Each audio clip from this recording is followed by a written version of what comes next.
وہ خوش نصیب صحابی جن کی قبر میں خود رسول اللہ صلی اللہ تعالیٰ علیہ وسلم اتر کر فرمایا، اے اللہ میں اس سے راضی ہوں، تو بھی اس سے راضی ہو جا۔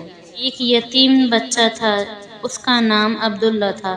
چچا نے پرورش کی تھی۔ جب جوان ہوئے تو چچا نے اونٹ بکریاں غلام دے کر ان کی حقیقت درست کر دی تھی۔ عبداللہ نے اسلام کے متعلق کچھ سنا اور دل میں توحید کا شوق پیدا ہوا، لیکن چچا سے اس قدر ڈر تھا کہ اظہار اسلام نہ کر سکے۔ جب نبی کریم صلی اللہ تعالیٰ علیہ وسلم فتح مکہ سے واپس آئے تو عبداللہ نے چچا سے کہا، پیارے چچا، مجھے برسوں انتظار کرتے گزر گئے کہ کب آپ کے دل میں اسلام کی تاریخ پیدا ہوتی ہے اور آپ کب مسلمان ہوتے ہیں، لیکن آپ کا حال وہی پہلے کے جیسا ہی ہے۔ میں اپنی عمر پر زیادہ اعتبار نہیں کر سکتا، مجھے اجازت دیجیے کہ میں مسلمان ہو جاؤں۔ چچا نے جواب دیا، دیکھ، اگر تو محمد کا دین قبول کرنا چاہتا ہے تو میں سب کچھ تجھ سے چھین لوں گا، تیرے بدن پر چادر اور تیبن تک باقی نہیں رہے گی۔ عبداللہ نے جواب دیا، چچا جان، میں مسلمان ضرور بنوں گا اور محمد صلی اللہ تعالیٰ علیہ وسلم کا دین قبول کروں گا۔ شرک اور بت پرستی سے میں بیزار ہو چکا ہوں۔ اب جو آپ کو کرنا ہے وہ کیجیے، اور جو میرے حصے میں ہے، زیر مال وغیرہ سب کچھ آپ کے سپرد ہے۔ میں جانتا ہوں کہ ان چیزوں کو آخر ایک روز انہی دنیا میں چھوڑ جانا ہے، اس لیے میں ان کے لیے سچے دین کو ترک نہیں کر سکتا۔ عبداللہ نے یہ کہہ کر کپڑے اتار دیے اور ماں کے سامنے گیا۔ ماں دیکھ کر حیران ہوئیں کہ کیا ہوا؟ عبداللہ نے کہا، میں مومن ہو گیا ہوں، نبی کریم صلی اللہ تعالیٰ علیہ وسلم کی خدمت میں جانا چاہتا ہوں۔ ستر پوشی کے لیے کپڑے کی ضرورت ہے، مہربانی کر کے دے دیجیے۔ ماں نے ایک کمبل دے دیا۔ عبداللہ نے کمبل پھاڑا اور آدھے کا تہمند بنا لیا اور آدھا اوپر کر لیا اور مدینے کو روانہ ہو گیا۔ علی الصبح مسجد نبوی میں پہنچ گیا اور مسجد سے تکیہ لگا کر ان حضرت صلی اللہ تعالیٰ علیہ وسلم کے انتظار میں بیٹھ گیا۔ نبی کریم صلی اللہ تعالیٰ علیہ وسلم جب مسجد مبارک میں آئے، اسے دیکھ کر پوچھا کہ کون ہوں؟ میرا نام عبداللہ ہے، فقیر و مسافر ہوں، عاشق جمال اور طالب ہدایت ہو کر در دولت آ پہنچا ہوں۔ نبی کریم صلی اللہ تعالیٰ علیہ وسلم نے فرمایا، تمہارا نام عبداللہ ہے، القب تم ہمارے قریب ہی ٹھہرو اور مسجد میں رہا کرو۔ عبداللہ صحابی صفا میں شامل ہو گئے۔